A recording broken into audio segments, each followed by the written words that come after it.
good morning, everybody. I think I don't need a microphone, otherwise the person in the last row will give me a sign.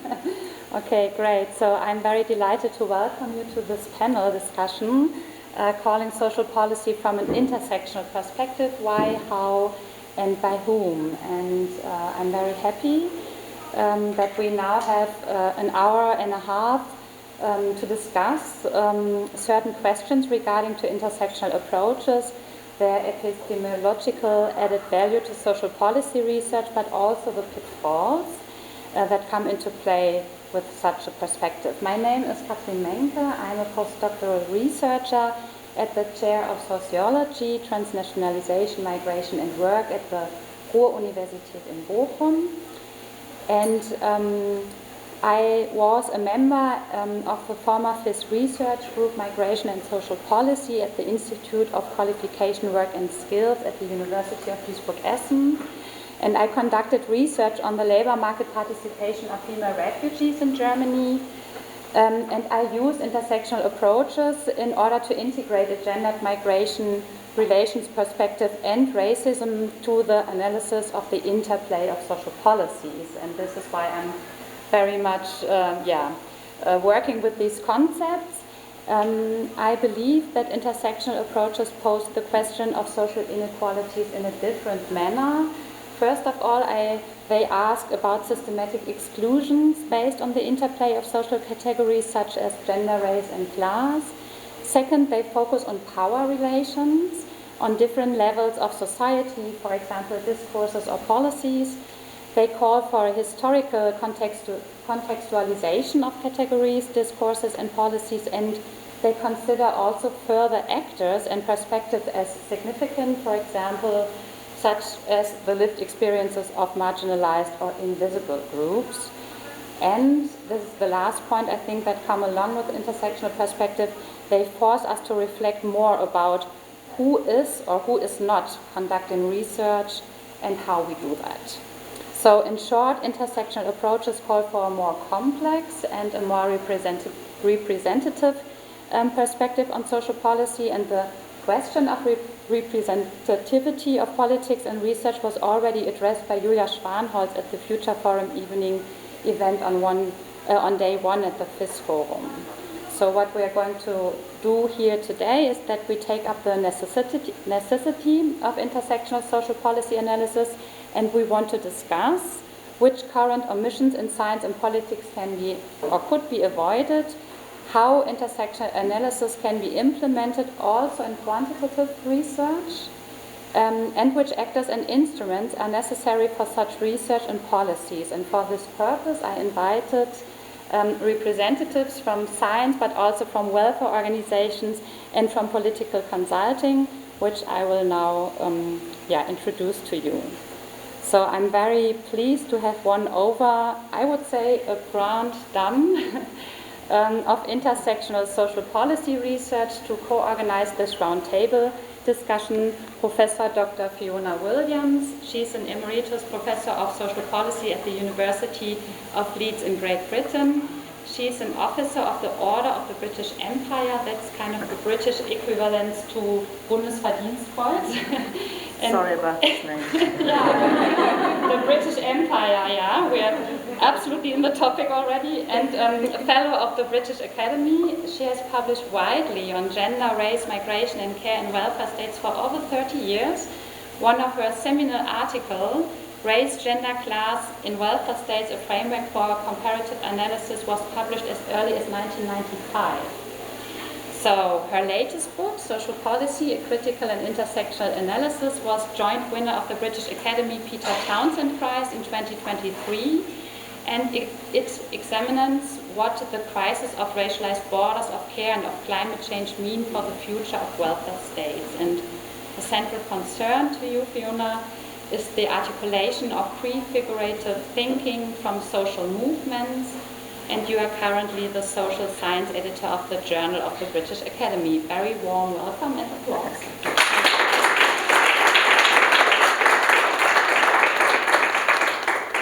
So from science, I would also like to welcome our online guest, Professor Dr. Niels Spierings, Professor of Sociology at Radboud University in the Netherlands. His studies issues inclusion and exclusion, particularly with respect to politics, civil society, and the labor market. Geographically, you focus on the Netherlands, Western Europe, and the Middle East and North Africa. And in your work, statistics and survey research are combined with case studies, interviews, and big data analysis. He's a quantitative researcher using intersectional approaches, and his knowledge in this field can be read in his contribution to the Routledge International Handbook of Intersectionality Studies, edited by Kathy Davis and Helma Lutz, titled Quantitative Intersectional Research Approaches, Practices, and Needs. Thanks for being with us today, Niels. Applause, please.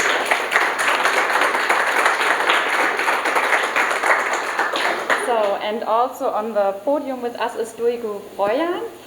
She's a board member of DaMigra since 2017. DaMigra is an umbrella organization of migrant women's organizations in Germany. She's a political scientist from Ankara, coming to Berlin in 2011 for her doctorate at the Free University. Her master thesis already focused on the topic of gender studies, and you have been an active as a volunteer in women's and LGBTIQ+ movements in Ankara and Berlin for many years.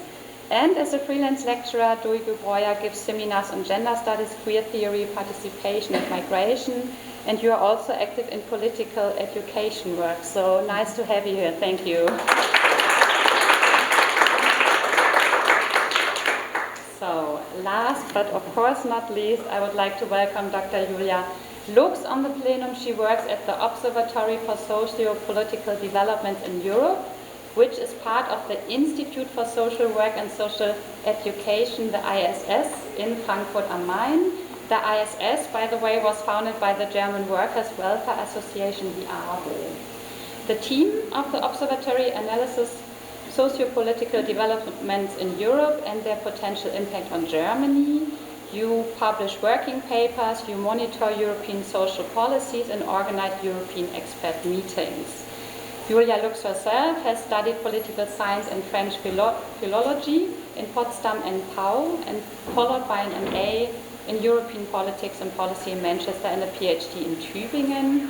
And your fields of expertise include abortion and reproductive justice, European social policy, and feminism and democracy. Thanks for being here and very warm welcome.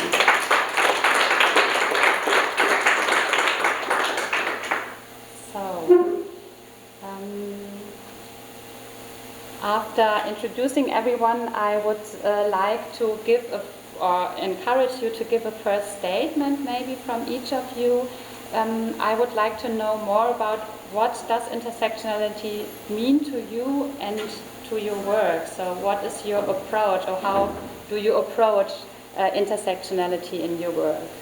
Who wants to start? Fiona? Shall I start? Mm-hmm. Can you hear me, or shall I use the mic? Right, okay, good. Well, as you've already heard, I've been researching race, class and gender, also disability and sexuality, in relation to the welfare state for a long time. My first book on this came out in 1989, and that came out of certainly my kind of academic experiences, but actually mainly out of my experiences of being involved in feminist and anti-racist groups and trade unions throughout the 70s and 80s. And of course, the question, especially in feminism, was about difference. And that was raised most clearly by the feminists of colour that we were organising with. And so, you know, and because I had been for a long time involved in anti-racism, you know, I just felt I have to take this seriously. I have to look at this in relation to the welfare state. And so at that time, of course, there were these sort of more articulate versions of this coming out from the United States. You know, the Cohambee Collective that wrote about intersectionality, didn't give it that name till Kimberly Crenshaw did in 1989. And those discussions with black feminists in the UK and with the US was very influential, I think. And at that time, what we were concerned about was the way in which different inequalities compounded. You know, we were trying at that point, the conceptual leap at that point was to talk about the compounding of inequalities rather than the adding on of different sorts of inequalities.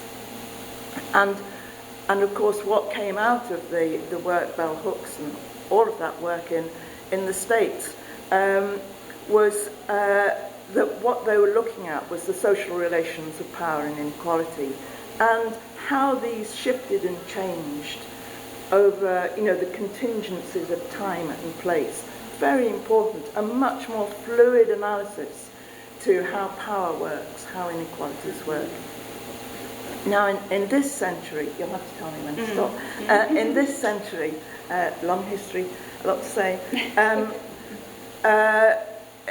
the conceptualization of intersectionality came back. It actually sort of died away. There's a lot I could say on that. And it emerged in this century, a more refined, I think, analysis, more kind of multifaceted, different sorts of inequalities, tying the theory, or as I call it, the orientation of intersectionality to method and to praxis, to political praxis as well. Important developments, but at the same time, I have to say that intersectionality has developed in different directions, and it's been criticised, right? And I think we have to face some of those criticisms and declare where we stand, what intersectional method is important for us. So it's been accused of just talking about diversity, of just documenting diversity, of depoliticising inequality by not relating it to power, of being too parochial, of diluting big sort of, diluting, say, the whole history of colonialism by looking at specific identities. And to some extent, you know, in some representations of intersectionality, those criticisms are valid. But what I think it means that we have to say, okay, how do we make sure that we don't, that we avoid these? And so, to be brief, in my work,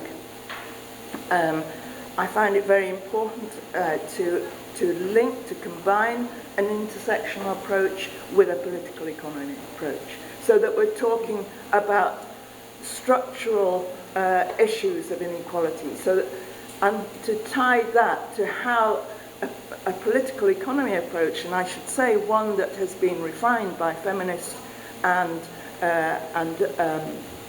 decolonial approaches as well, to use that to look at structure.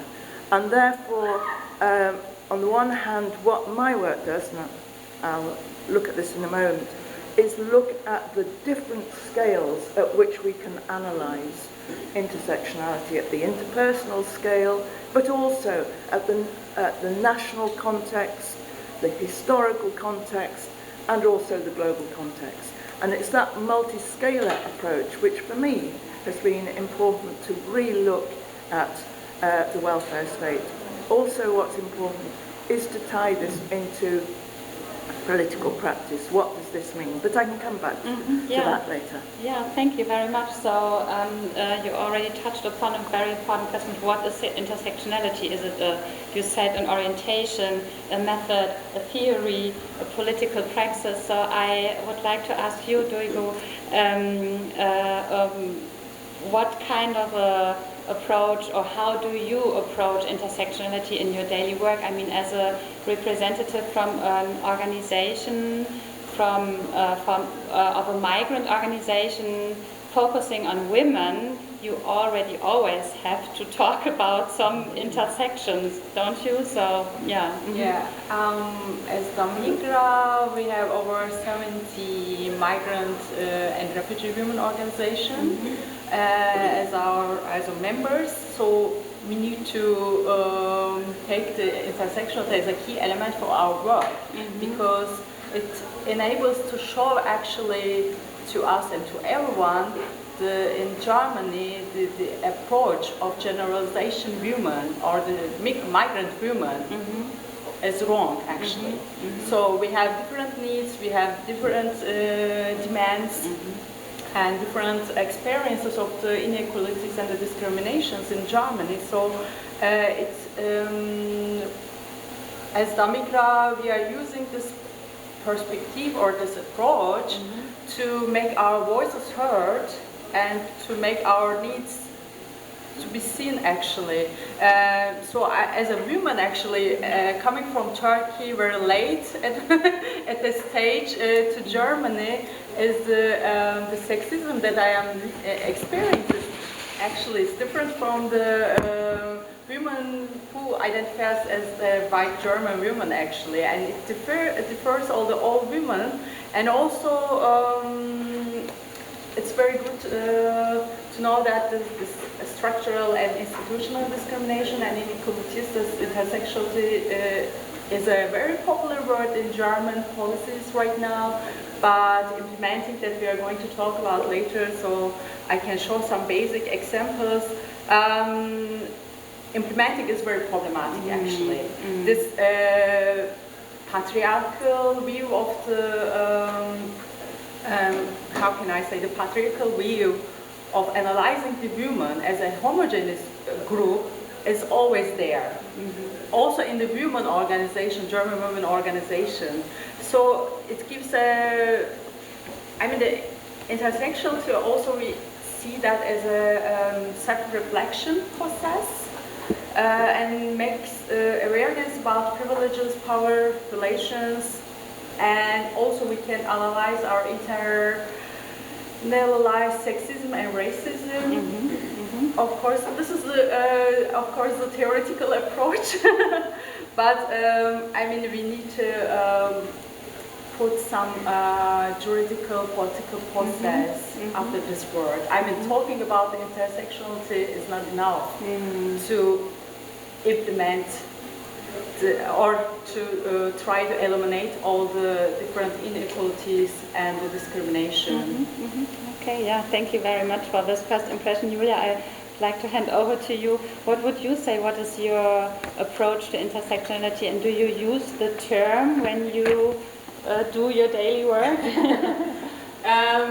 We do, so I'm not going to add on. I think intersectionality has been introduced quite well, and I also think it needs to be related, if you want to use it for analysis, to an understanding of power structures, and I too come from a critical political economy perspective for doing so. And I think that's one of the things with intersectionality, that it kind of can fit in well with different kinds of approaches. In our daily work, so maybe taking a bit of a step back, because I know the project that I work with is not very well known, and it's a bit of a construct that I wasn't aware of before starting to work there either, but we're funded by the German Federal Ministry for Family Affairs, Senior Citizens, Women and Youth. And our role is to monitor what happens at the European level in the areas that this ministry is dealing with, and then we get kind of tasked with doing research a bit more in depth, for example, on the issue of abortion. Some of you may be aware that in Germany we did have a bit of a discussion. We had a commission that said maybe we should decriminalize abortion, and we did an analysis of how abortion is criminalized and not criminalized in other European member states as compared to the German regulation. And for example, in this publication, what we found was that if we want to, for example, work with a concept like reproductive justice that is also very much embedded with an understanding of intersectionality, suddenly we open up a lot of other cans of worms, let's say, in understanding what it means to be able to access healthcare, to access abortion rights. Because, again, like if we go into the particularities of the German abortion regulation, when you find yourself with an unwanted pregnancy, you need to get mandatory counseling, and they give you a kind of note that you have been, then you need to wait for 3 days to really make sure that you know what you've been doing, and then you can hopefully receive that abortion with a medical provider. And when we think about, for example, language barriers, when we think about questions around gender identities and being misgendered when getting into contact with both medical providers but also counseling services, suddenly kind of there are even more hurdles to this law that's already complicating access to getting, to terminating a pregnancy. So this is kind of where it popped up in our research for us. But it also kind of comes from another side, and I think that's something that's quite interesting as well. So you've already talked about how, you know, being a migrant woman and in your kind of civil society work, you can't get around the fact that you need to look at how sexism and racism interact and all of that. And we see that with European civil society organizations as well. And interestingly, we also see it with the European Commission, because Ursula von der Leyen, who again many will probably know from having been a family minister and then defense minister in Germany as well, who's not the most radical feminist, I think we can all agree, that we can think of. But she's, when she became the president of the European Commission in 2019, she declared that she wanted a union of equality, so wanted the European Union to be a union of equality, and that intersectionality should be the guiding principle for what the European Commission does. Now, you can imagine that, again, with the implementation of all of this, there are a lot of issues, but it's still quite interesting to have this verbal commitment, at least, to intersectionality at the level of the European Commission, and it does kind of provide an entryway for a lot of feminist activism, but also anti-racist activism, and again, a lot of the civil society organizations are already at the point where they work intersectionally. The women's organization, to be fair, maybe a bit of another issue, but they are maybe not with the others as much, but the kind of LGBTIQ communities, anti-racist communities and all of them, they are kind of have been linking up forces, let's say, anyway, so they've been ready to kind of hop on this, but it's, again, I think it's taken it a bit further, and that's, again, where it comes back to us as well, because when we talk about the equality policies that the European Commission does, obviously it always kind of links back to this idea of an intersectional union of equality, and we can scrutinize it from there. Yeah, thank you, very interesting, and maybe hop on is a good keyword. Niels, I would like to integrate you as well into the round, so maybe you can give us a glimpse of your approach to intersectionality, especially since you do quantitative research, and I think also in social policy research we have a lot of colleagues doing quantitative research, so how come that you adapted intersectionality to your research? Yeah, but, I need to go a bit back in history as well then, and there's so much going through my mind of all the interesting things that have been said, but let's focus. So roughly, I think 25 years ago, I sort of started with my own bachelor's in political science, which was a mixed methods department, but mainly qualitative researchers, not so much in terms of education. One of my teachers was Mika Valo, who is also working on intersectional and gender policies, gender mainstream. So she sort of introduced it to me, and at the same time, I was one of the few students and later staff members that really liked quantitative research. So I was sort of also steered a bit into that direction, but in a sense, I'm just a sort of methods nerd, basically. And I like to focus, and I'm trained in focusing on power questions, on inequality questions. And my mind just likes to connect stuff, to think about like how can we take an interesting concept and perspective, and to me, intersectionality is really a perspective, an analytical tool to look at reality, and we can have discussions about whether there is a real reality, but to look at the world around us, basically, to analyze how power and inequalities come about and what their impact is. So sort of to me it came natural, like how can I integrate that perspective, how can I integrate intersectional thinking into quantitative methods. And that's what I've been sort of thinking about, at a later point writing about, even when I think the common norm was, please don't mention intersectionality in quantitative work because it will never get published, because either the quantitative people will hate it because like it's too critical, and the intersectional people or the critical people will hate it because it's quantitative. So it's a bad thing if you want to get published, basically.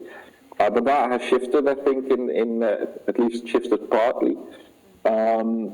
So currently, I would say like there's sort of three things I do. One is still think about how can we integrate intersectionality also in terms of developing and upcoming quantitative methods, and there's a lot of change. So on the one hand, more advanced techniques can be used, and on the other hand, how can we use all the very basic statistical stuff I think most of the social scientists actually learn in their first year to assess intersectionality. So really taking a hands-on approach, not just doing epistemological discussions, but okay, if we want to do it, how can we do it? Then I'd like to reflect on fields. So, for instance, in a recent Oxford Handbook on Dutch Politics, we wrote about descriptive representation and analyzed the state of the field, as well as the empirical situation from an intersectional perspective. And I try to implement it in my own empirical work, but that's also challenging because there's data issues. For instance, when it's about marginalized small groups, then you run into data issues quite easily, like LGBTIQ plus respondents in survey are often like 5%, equaling 10, 15, 20 people, and then people say, yeah, just drop them because you can't analyze that statistically. So also try to push for like how can we then still use those data and improve upon this. So we have an LGBTIQ plus monitor now in the Netherlands. We did include questions on gender identity and sexuality in the Dutch parliamentary election studies to just be able to make steps forward actually to do analyses on power inequalities intersectionally. And then I like to teach about this. So basically PhD courses, summer schools, to sort of spread the message, if you want, to tell people what I think this is about. And I think this links, and then I'll stop talking, this links to what has been said by others at the table. Is like in quantitative social scientists, when intersectionality became a bit more integrated and a bit more known, people started thinking like, yeah, I know what this is. This is about an interaction term in your regression models.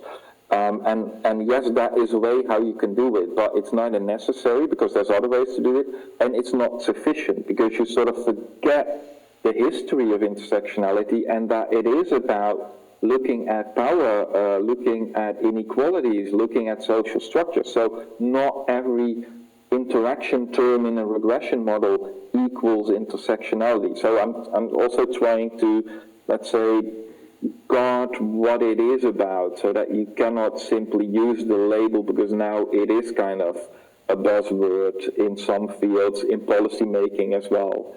So also trying to educate policymakers in this sense when they call me or contact me to do something intersectional for them, like, yeah, do you realize what you're asking and is this really what you want? Because I'm happy to do it, but then I might need more money, or things might turn up that you're not happy to hear. So it's sort of, yeah, I try connecting the fields, quantitative studies and intersectional analysis, and also spread it, but also guard it at the same time. So that's sort of my take, I would say.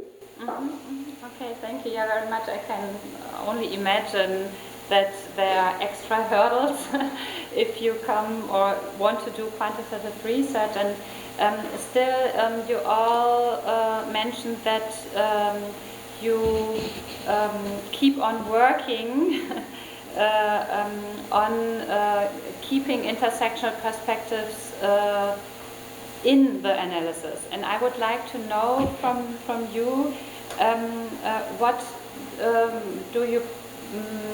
what is the added value you see with intersectional perspectives, or the other way around, what are the certain omissions that intersectionality addresses? So why do you stick to the concept, and what kind of omissions do you think can be addressed with these kind of perspective or orientation, or however we want to call it? I can start with this one. So, I mean, I've said before, given the example of access to abortion and how an intersectional perspective, I think, highlights to us that we need to consider the circumstances of the people our policies are addressing. And I think this can be generalized, obviously. So, when I was working at Liverpool Hope University in social policy, I was the only political scientist there, and everyone else was a sociologist, and they were very interested in how social policy affects different groups of people.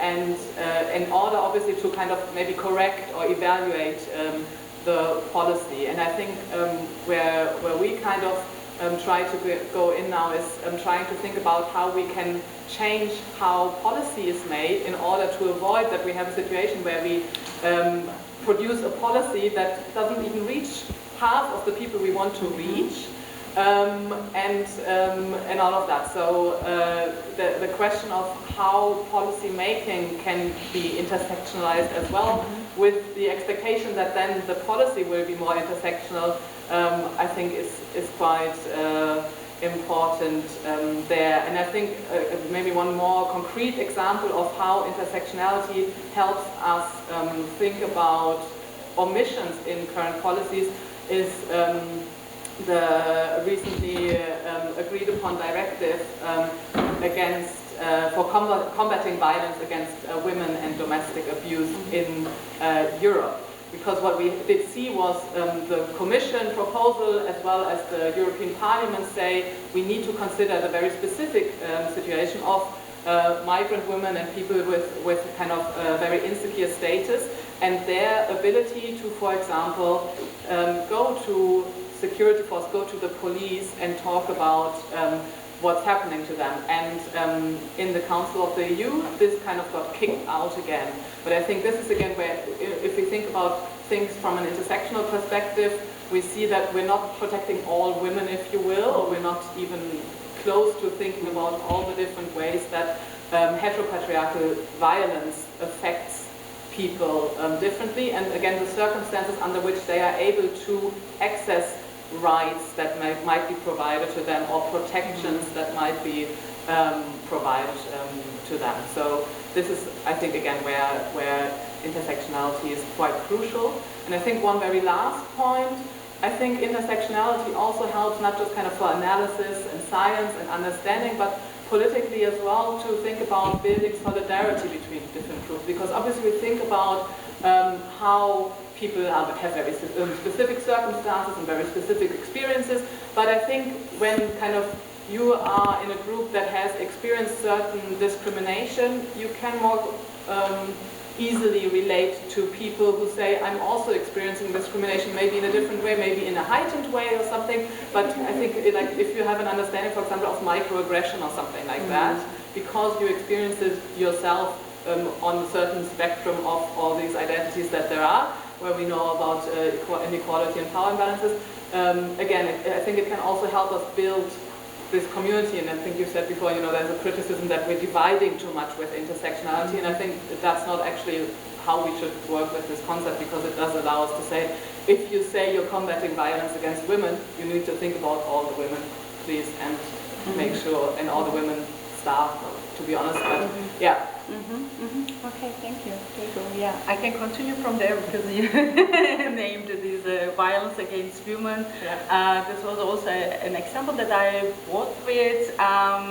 You know, the Istanbul Convention is ratified in Germany 2018, but we need to imply that there were two restrictions accepting this law, actually, and it was again, it was for the women who came here with, as a part of the family reunification. So in Germany, if you are married with a German husband or German man, I mean in heterosexual meaning, you need to be in this marriage for 3 years. If you have violence, if you experience domestic violence, there is no situation that you go out from this legitimate situation. You need to be in 3 years in this marriage to get a residence permit again. Otherwise, you don't get a residence permit. If you don't have a residence permit, you cannot go to the shelter for a long time. I mean, it's not working at all. So these restrictions are nullified since last year. And the Istanbul Convention that we need to mention that is it's all for the form of the gender-based violence, not with the domestic ones, and the state should take actions about that. But we don't see that. I mean, this was that Aufenthaltstitel as a law about the residence permit is still acting against Istanbul Convention. It's influenced a lot of women actually. And also when we're thinking about migrant or refugee women are coming here with this marriage, who have no access because of the language barriers to the labor market, who cannot get a bank account. Actually, I mean, there is no really access to the health system and other things, and there is no access to the protection system, so they need to, I mean, the state makes them, they need to stay in this marriage, so it's really unacceptable, actually. And other things that with the intersectionality, we can see that in some of the OECD reports saying that in Germany, migrant women are working mostly in care sectors, low-paid sectors. And we can see how racism and sexism and the class are intertwined in this situation. And we are always in March in Germany talking about the gender pay gap, but we are not talking about the migrant gender pay gap. Because a German woman gets more money than I actually. And while doing, it's a little anecdote, while doing my research about my PhD, while working in the DaMigra, I was visiting some organizations and they asked me that, yeah, Frau Bräuer, if you don't have a job after getting a PhD degree, you can come here and work with us. We are giving 6 months education for care system. I'm working in the hospital. People like me, if you don't get a job, system push you there to get this job. Otherwise, you cannot stay here. Otherwise, you can, if you don't have money, you cannot make your residence permit longer. So it's always working like this structural levels like that. And it of course, has a huge impact on the women's life. Like we said, that there is an Istanbul Convention for all women, independent of their background, but there are some women who cannot access to this protection. And also, if you say some women, I wonder there are so many some women who cannot access to. So the also question of what is the majority and the minority, and who has the power to influence the main discourse. Yeah, but Fiona, what would you add to this? Why? Yes. Where do you see the, let's say, biggest, greatest omission or the greatest chance for intersectionality to give an added value? Yes, if I can pick up some of those points that have already been made. I think, taking migration and migrant women, a lot of my work has been around migrant care workers. And if you think just of the interpersonal level, that you need an intersectional analysis, because what you have here is a care provider, somebody who's offering care, often a migrant woman, and a care receiver. And there's that relationship. There's the relationship of care, which is more than just a binary relationship between a provider and a receiver, because the receiver has their own social position, right? As an old person, perhaps, as a white person, perhaps, you know, all of these things, particular economic situation, and then there's the provider. And that relationship is so complicated. It needs a lot of understanding of these the different ways in people, how people are positioned. But then, if you look at the context which you were talking about, then that worker is subject to all sorts, in the UK, all sorts of different migration rules, right? And a lot of those migration rules are themselves racist, and they experience lower pay, poorer working conditions because of a whole set of expectations and limited expectations on what that worker, who's probably overqualified for that job, is going to do. But it's not just migration, it's how migration rules intersect with employment rules, how that intersects with the gender regime.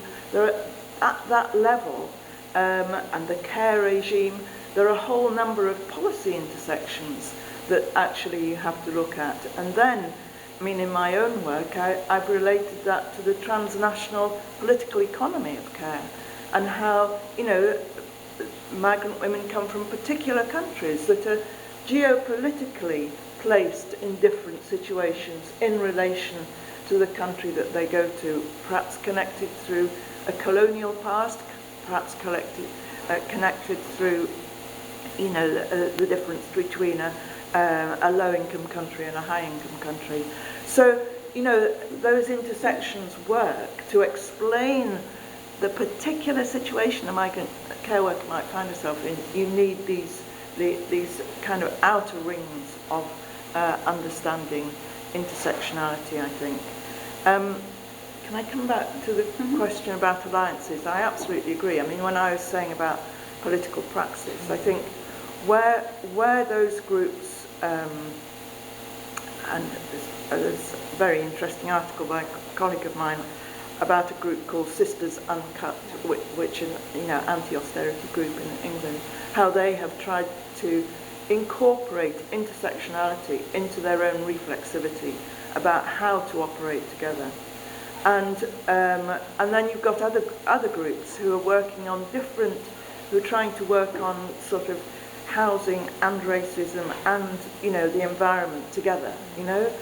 And what that does is it brings in people who are working in those particular areas, and it creates the possibility for alliances, which I think at this moment in time is the only way we're going to get anywhere, actually.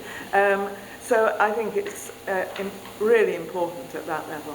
Mm-hmm. Yeah, thank you. Niels, you also do research on the question of inclusion and exclusion regarding the labor market. So what would you say is the plus you see or you get to when you use intersectional approaches also in quantitative analysis?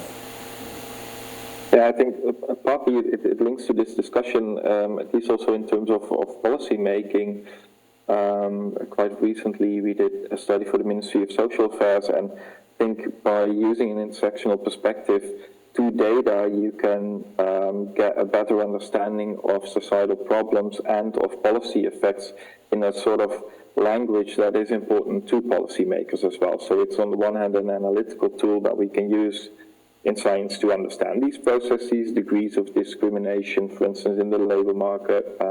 We looked at sex discrimination, basically, and discrimination on ethno-religious background. In both cases, we can make a case that there is discrimination in, for instance, hiring processes, but particularly for ethnic minority women, and then even more particularly in the Dutch context at least, but I think it's rather similar across Europe, for ethnic minority women who wear a veil, there is way more discrimination, like disproportional discrimination, so really the multiplicative, not the additive way of reproducing inequalities.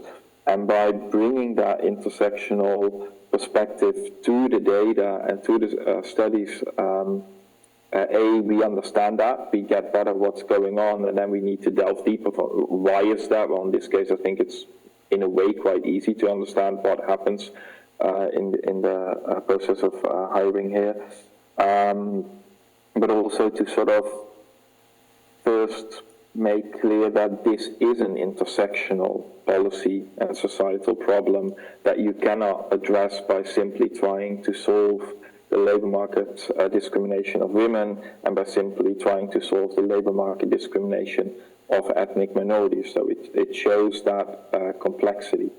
At the same time, the perspective, and I think that is valuable as well, can in quantitative terms show that in some cases discrimination or inequalities are not multiplicative. So sometimes it is it adds up quite well if you look at inequalities between men and women, and you look at inequalities, for instance, to stick to the example, between ethnic groups in a country. So it's not about we need to find intersectionality, so to speak, and I make these signs because I think, again, it's a perspective to show whether there's multiplicative differences.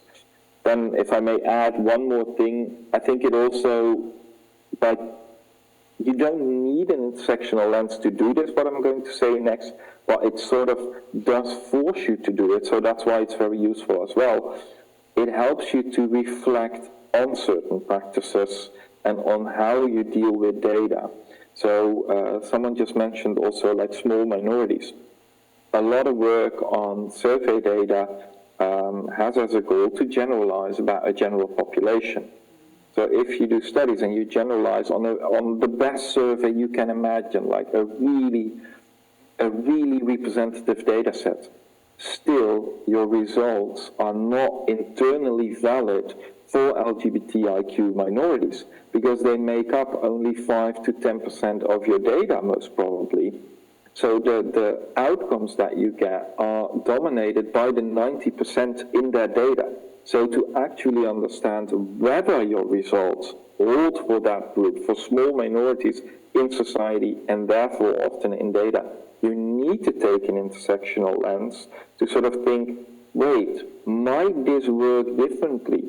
And this is very typical for a lot of research and policy advice on parenting, relationship, care work, etc. Then we generalize, and this is how it works, but we forget that many of these processes are different for same-sex couples, for same-sex elderly, I want to say, but LGBTIQ plus elderly, and we either simply drop them from the data or we ignore this issue. And I think an intersectional perspective sort of forces you to think about, wait, but even if I have the perfect data, in a sense, what do I actually measure, and for whom can I actually speak? So that's another thing I'd like to sort of push and to think about how intersectionality actually improves our general practices also, if you don't even have an intersectional question, so to speak. Mm-hmm. Yeah, so you kind of use it as a tool for self-reflection to rethink also the type of data that you use, or in a qualitative perspective that you conduct yourself and how you approach the field, for example. Yeah, and at least what conclusions you draw. Because you can still say, okay, I can't do it differently, but then try to draw conclusions that actually are internally valid and don't overstretch what you can conclude. I see.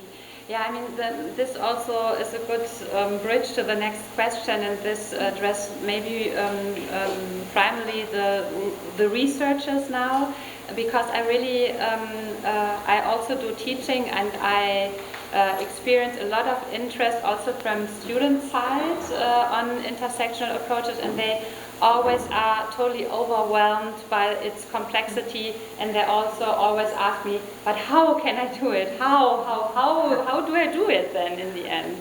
And this is why I also try to work and think a lot about multi-level approaches, which I find very helpful in addressing intersectional inequalities. And yeah, I would like to ask you, Fiona, and also you, Niels, how do you do it really in the end? I mean, yeah, how would you describe it as a tool or as an instrument? What certain question do you raise, or I don't know, how do you do it?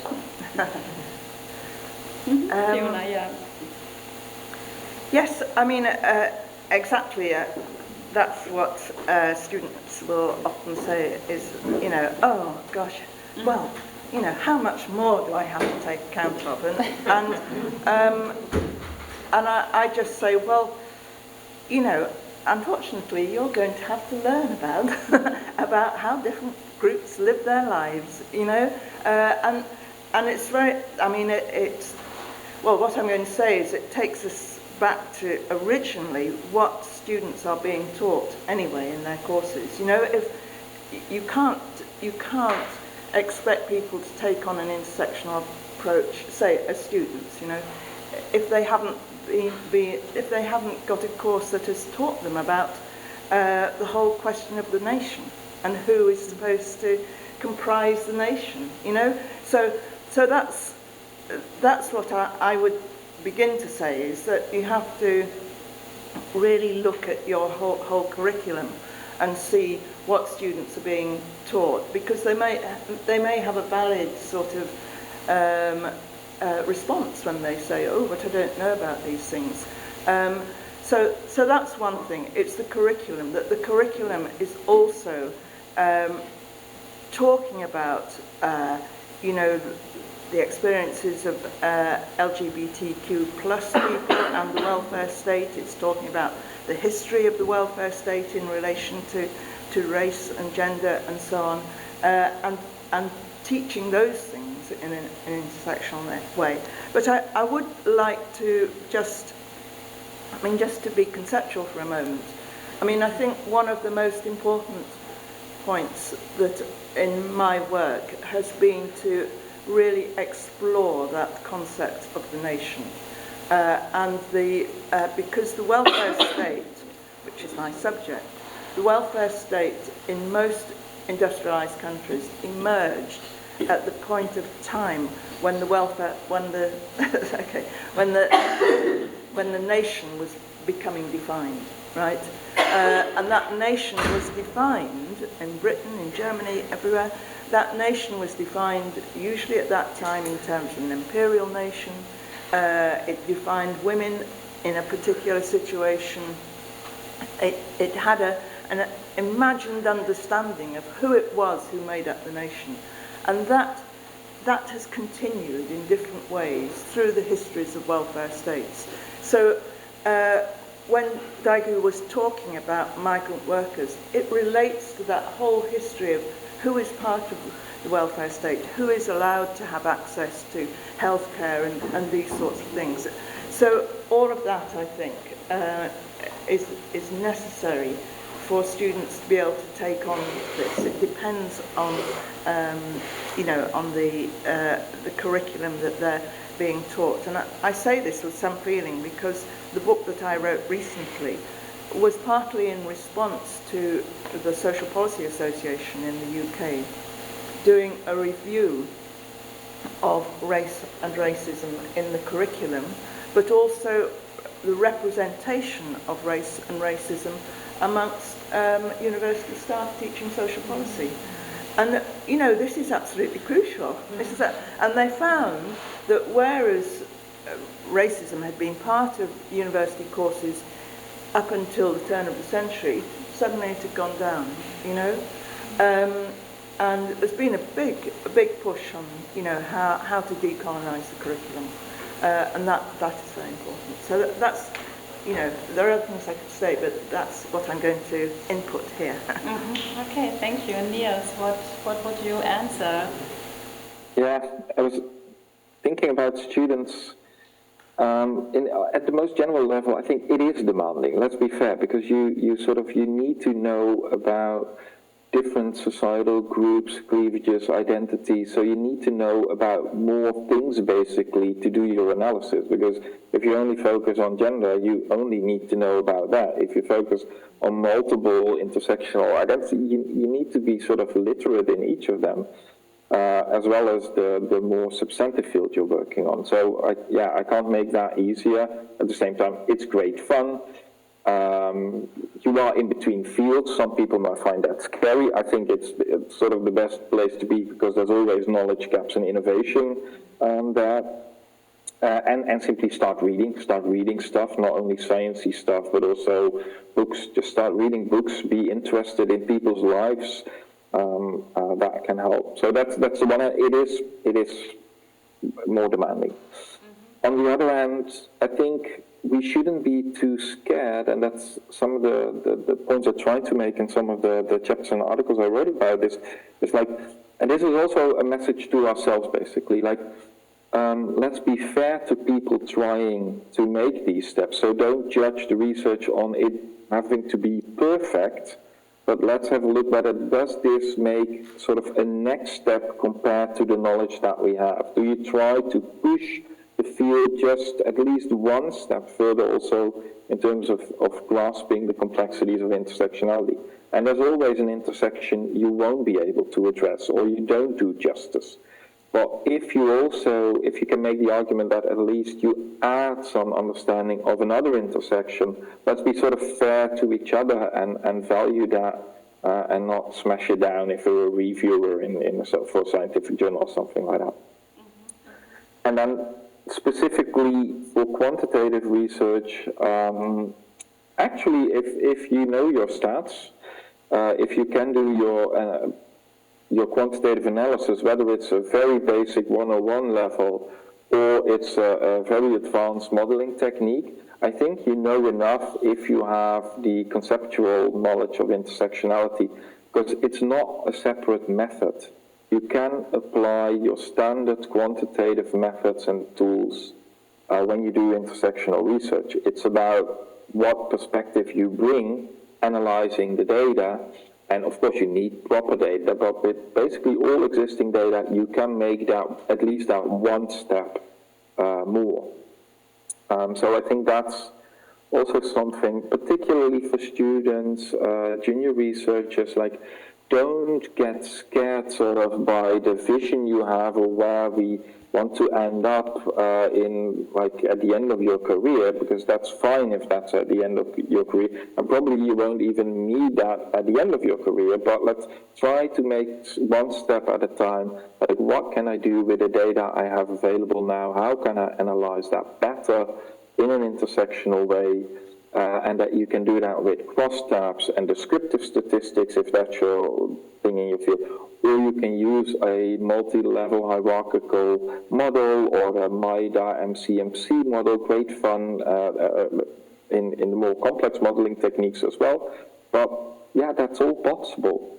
And then at a later point, I would say, also talking to myself now basically, when you get a few more responsibilities and you have a bit more power, you get responsible for making sure there is better data, that people start investing in this as well. But don't worry about that when you're a student, I would say. That's a responsibility of other people.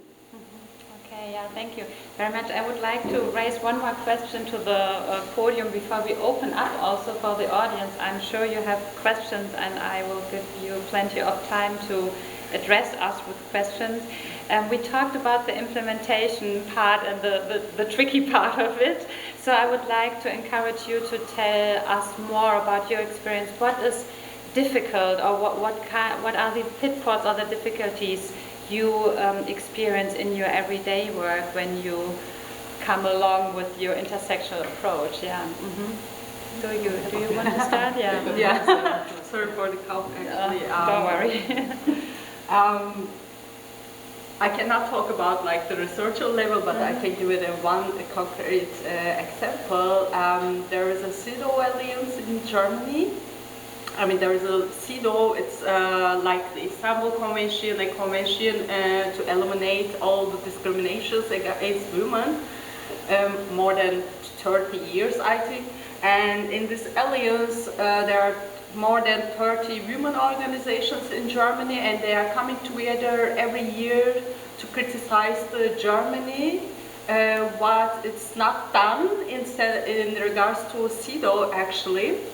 And I'm a part of this alliance because of DaMigra since 2017, and I remember that migrant and refugee women are always taking in the old words like one sentences or one paragraph, like access to the labor market, equality between men and women, blah, blah, blah, blah, blah. There are a lot of demands, and after that, yeah, migrant women having also a problem accessing to the labor market, so we demand that. And while working in this alliance, just always demanding that we need to have this intersectional perspective, not just a paragraph or a sentence about the migrant and the refugee women or other trans women, I don't know, the LGBTQ women. We need to have all the documents with the lens of the intersectionality. And DaMigra is the only organization for the interests of the migrant women in this alliance. So if we are not there, so we cannot talk about the migrant women's interests at all. It's very pity, actually, talking about the Germany women politics, how the migrants and refugee women are not visible. And after that, 2019, then we made a work group called Intersectionality. So this works on the actually, DaMigra took the initiative, and we are working on this document to have an intersectional perspective. So, in this alliance, also we had a lot of problem to say that women, or women with the migration background and the refugees women, it was always a discussion. I'm sorry to say that, but I don't want to generalize, but in this organization, in this alliance, mostly the feminist women organization, they call themselves, they will say that women have the same problems, so it makes no difference to separate the women without a migration background or with a migration background. But we said that it's not the same. No, we need to make a difference here. So after fighting for 4 years, we almost achieved a step to go forward, at least this work group, with the intersectionality. So, but it's always challenging. I mean, not in the policy is another area, but working in this organization level and the civil rights activism also, with the organizations to call themselves as a women activist or feminist activists, it's always a challenging to implement intersectionality. It's very good word to use to make promotion, but in the reality, it's not always so easy. Yeah, maybe also a result of not discussing very widely racism in German society, because there's the perception that we all got rid of racism after the Second World War or so, which of course is not true. So yeah, thank you. Julia. Yeah, I think building on this as well, I mean, the thing with intersectionality, as I understand it, it's a radical concept as well. It's very political, okay? And we are up against power structures, and we are up against the interests of people who have a lot of power, and it's very enshrined in a lot of structures. So again, when we think about the barriers to actually implementing intersectionality in a meaningful way, there is, for example, a resolution by the European Parliament where they say, can we talk a lot more about decolonizing Europe? And can we think about how this process of decolonizing happens in the member states and so on and so forth. And of course that's a revolution, and it sounds nice, and it's quite interesting that the European Parliament had a majority to pass this resolution, but nothing happens from this, okay? And that's because if you take it very seriously, and if you want to go to the roots of this intersectional discrimination, those inequalities, you need to upend all our social structures. And that's what's very transformative and I think promising about it, but that's obviously where it really runs into issues with a lot of people. And I think the kind of connected aspect with that is that when we think about how kind of power and the reproduction of power of social structures like social relations of production, but also gender relations, how they work, is by dividing the people who are discriminated against, who are in a weaker power position. Again, like we've got a history of dividing the working class, dividing women, and so on and so forth, and then maybe also promising to some parts of, for example, the women's movement, you know, stick with us a bit more, don't be as radical, and then you can get some concessions and forget about your sisters of color or something like that. So I think there's a power structure behind what you're experiencing on this kind of individual level that's very challenging. And I think you've alluded before to kind of the times we are living in. We see this kind of intensifying, I think, with far-right movements gaining so much traction. We see this, I think, closening of ranks and obviously of nations and so on and so forth. This, desire to return to very binary understandings of both gender and sex and roles associated with that and all of that. So, I think the barriers are that we've kind of got a very uphill battle to climb, because we want a lot. We want a lot of change. We want a lot of transformation in our societies, in our political structures everywhere, and that's I think the struggle. Yeah. Thanks very much. I would like to open up for questions, comments, thoughts that you would like to share with us. And if it is a question addressing one of us, you can make it transparent. Yeah, please. Yeah, thank you very much. Let me start by saying that I worked a lot on more on a conceptual level, studying the capability approach, mostly, or the Lebensplan, and that's in Germany. So a multidimensional approach, how I would call it, and I always have to struggle with, well, what is intersectionality? So the examples are really compelling, very convincing in a way, but at the same time what I ask myself is, well, how do you choose the criteria?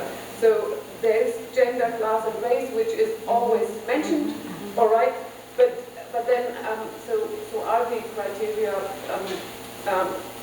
attributes of people or characteristics of people that are somehow innate and somehow visible from the outside, or so that you can use a kind of that you can say, well, this is this group in some way. So that would be one very basic question that I would like to ask, and I stop here to give the floor as well. Yeah. Okay. I think that's a very important question. In terms of just you said one thing at the end, which was this group somehow innate. You know, I think what's good about intersectionality is that it actually works against essentialism. It actually works against the idea of binary categories because it allows you to have a number of categories. And the question of how you choose them, you know, you can only go on a collective understanding of what you know. I mean, you have to be working with people who have that knowledge of different areas. But I do believe that in particular situations, because intersectionality is about time and place configurations, right? How things are in a particular time and place and context. And therefore you can point to, and I think this relates to the things that Niels is saying, you can point to salience. What are the salient things here? You know, what seem to be, and you can only work on that, and then you find that maybe you've forgotten something. You know, you find that when there is something else that comes up. So, and sometimes you have to take general categories. So, one I think very good piece of research that was done in the UK. It was done by it was funded by an organised group of feminists called the Women's Budget Group, plus the Runnymede group, which is a foundation for investigation into racism. And they wanted to find out how particular populations had been affected by austerity policies. And they decided to take three salient categories: race, gender, and poverty, right? So they looked at women of colour, including migrant women, actually, who were experiencing poverty, and you know, how and why they were. And they produced this wonderful report, you know, which really goes into the ways in which particular policies had sort of combined together to really, you know, how a lot of these women would work in low-paid care services. Well, those had been cut back, but the cutting back of care services had stopped their employment, but also stopped them being able to use those services because there weren't any around, so they couldn't get employment because there was nothing there. You know, these particular ways in which this worked. Now, you could use that report and say, okay, let's now look. You know, there were some differences around women from Pakistan and Bangladesh compared to women from other parts of Asia, you know, and you could begin then to break it up. So that's what I'm saying. It can sometimes be accumulative.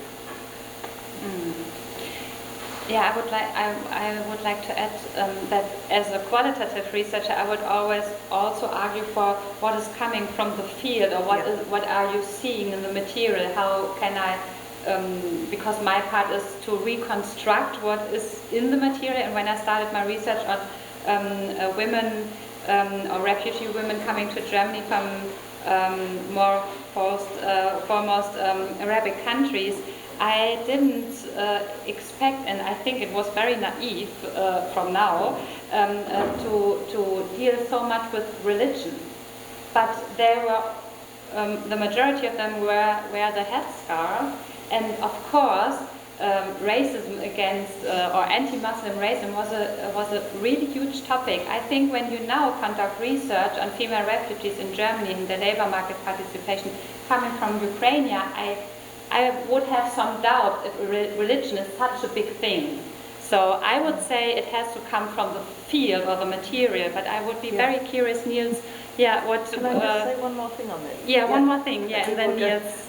Well, because Niels can probably back this up, is that this report combined qualitative and quantitative research, right? Mm-hmm. And the qualitative research was participatory research. It was co-production. So the researchers trained women who represented these groups to do the research, right? And they worked with them. They set the agenda, right, of the questions they needed to ask, and they worked with these women who then produced the qualitative. So it's about, you know, listening to the ground, you know, and that was so important, and to combine that with quantitative. Sorry. Yeah, no, that's fine. Niels, yeah.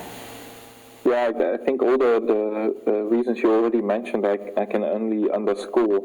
What I would like to add, when it comes to quantitative research, it's very fair that you also have practical considerations. So what kind of data is available?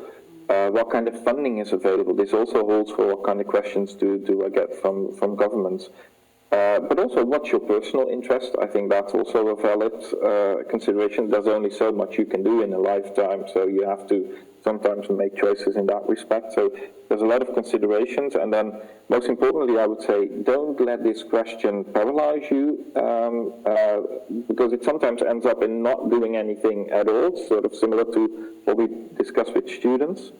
And then the other way around, when you do have a rich data set, actually, in terms of being able to include many intersections, many identities, if you want, then there are really nice techniques such as the MAIDA models that sort of work from the data. So you start with the data, and then the model shows you which at which intersections groups really deviate from the additive pattern. So which intersections are really different from what you would expect based on breaking them down in the separate identities. So that is also an approach you can take also in sequential mixed methods design, that you first from the data sort of look at, hey, what group shows a really different pattern, and then delve into that group, for instance, with qualitative research to see what's going on here. Why is that? So that might be an approach as well, if possible. Yeah, good. Add on. Any more questions, comments, thoughts that you would like to share with us?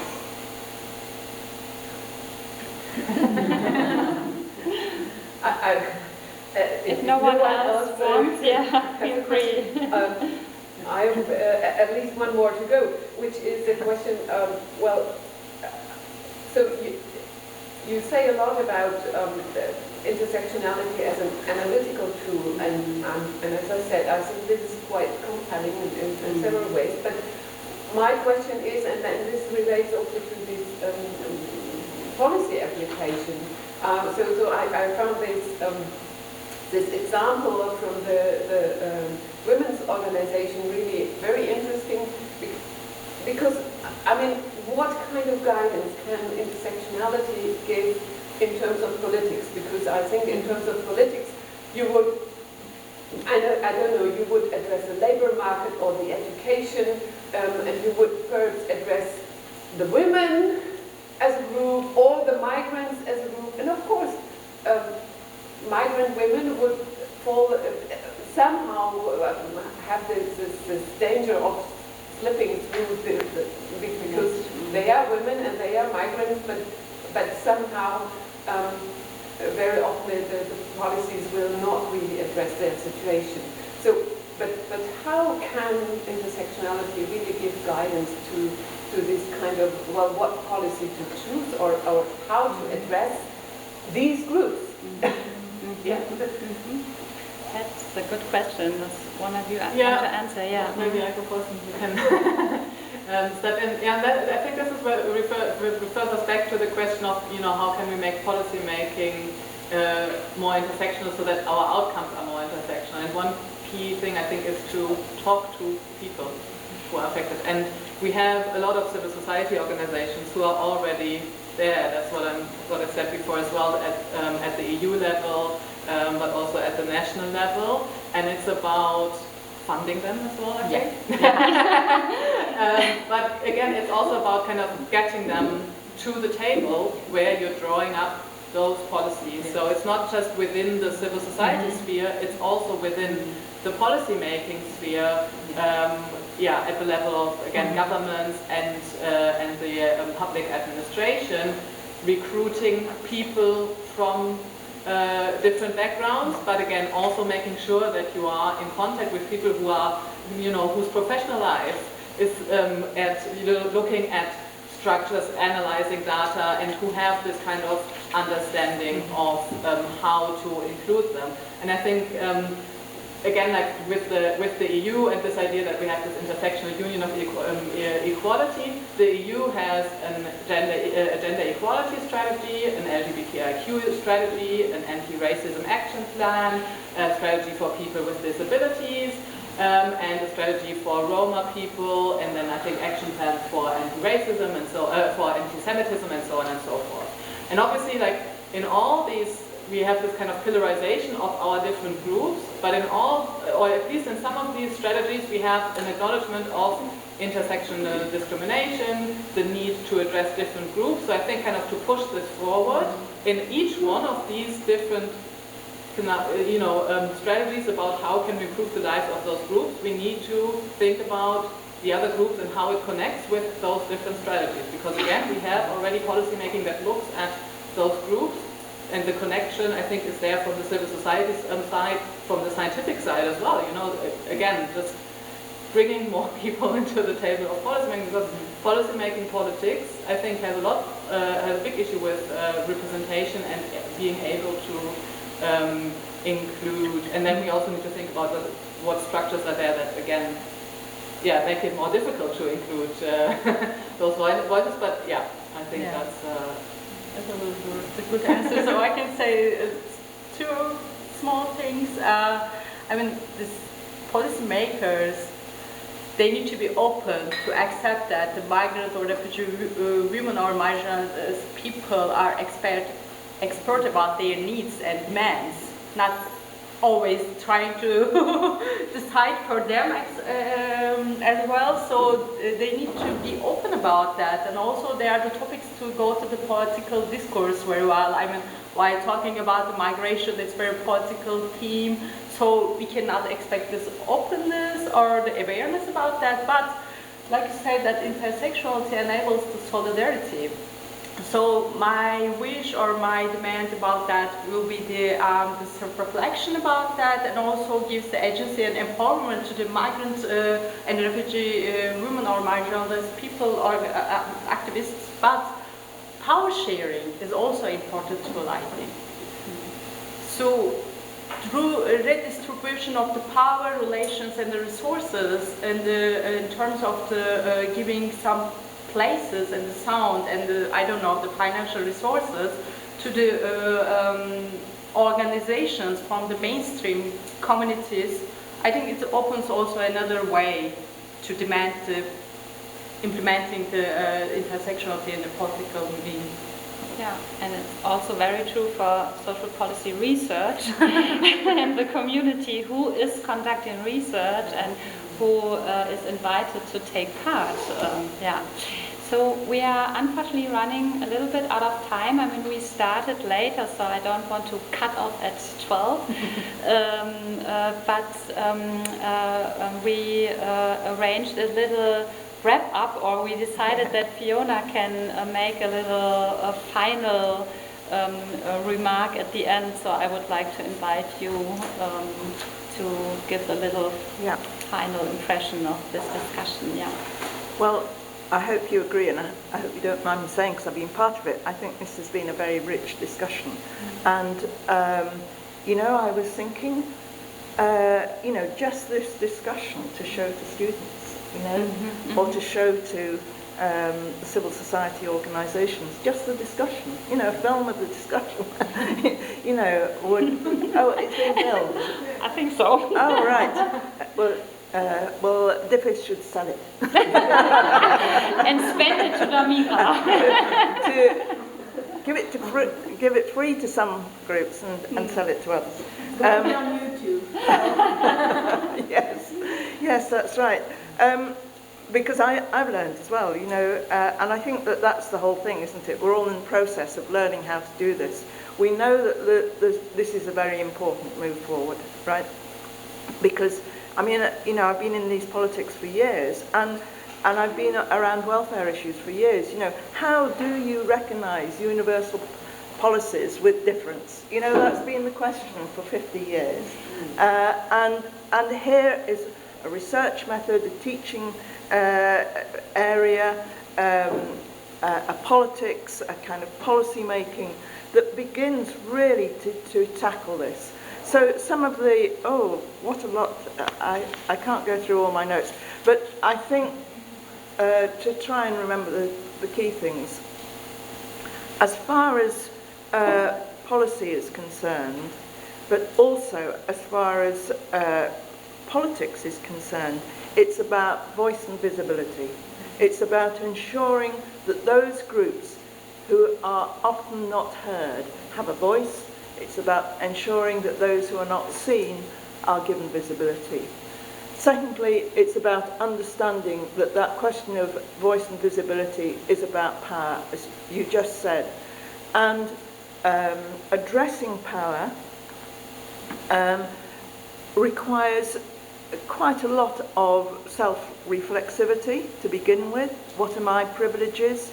You know, how do I act? You know, and that bravery actually to be open to discussing those sorts of things in your group, right?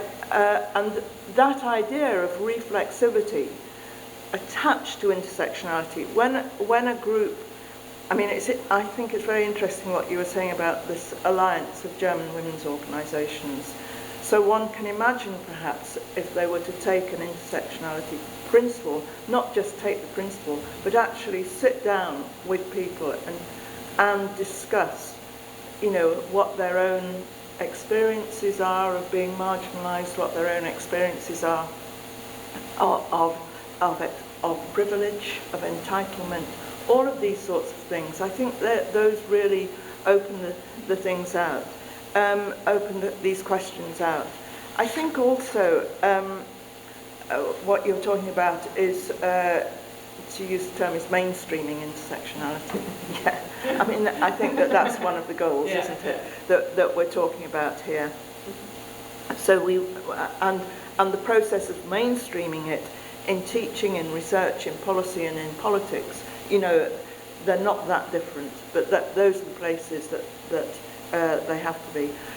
The second thing I think is attached to that idea of overcoming one's own kind of senses of, you know, can I as a white woman talk about race? I think, I mean, how I rephrase that question when I'm asked it, which I have to say I am asked it, and I'm usually asked it by other white people. You know, what right have you got? And I say, it's not a right, it's a responsibility. You know, it's an absolute responsibility, because I live in a racist society. What do you expect me to do? You know, ignore it, say I've got nothing to say about it. I can use my skills, whatever they are, I can think about it. So, passing over to what Niels was saying, which I found really interesting.